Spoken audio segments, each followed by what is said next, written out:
First question, how can I become a successful entrepreneur in the high-end fashion industry?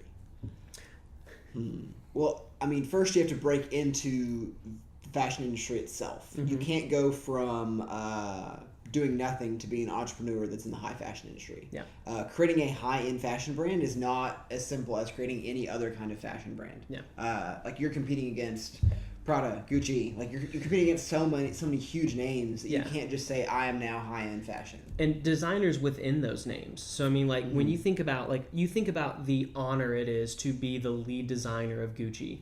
People work their entire lives to become a lead designer at one of these companies. So for you to come in and say, I'm going to create this company, what have you done? Have you spent the last 25 years in high fashion? Do you understand the intricacies of the market, of fast fashion, of runways, I mean, it's such a deep space, and it's such a, you have to be the top 1% of the top 1% to be a lead designer at these companies, let alone build the infrastructure that the company is itself.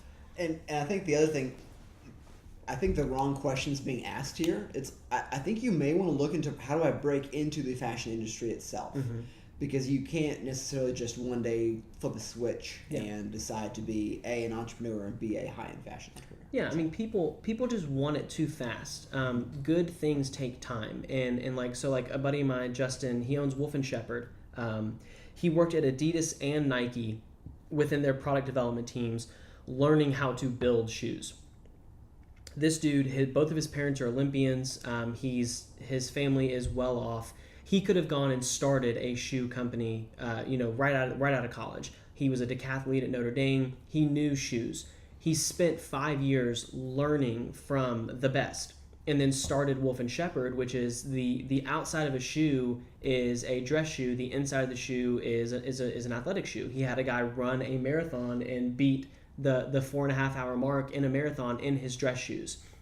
He put in the work. And so the biggest thing I think that's a great answer is that you need to reframe the question of how can I become a student of this industry, and how can I put my head down and work for the next 10 years and be the best at my craft before I ever pull my head up and think about having the audacity to say I want to be in a high fashion brand. Now, if you're selling other people's products, create a drop shipping store. Go that route, but you still have to establish relationships with these people to even become an authentic reseller of their product. Yeah,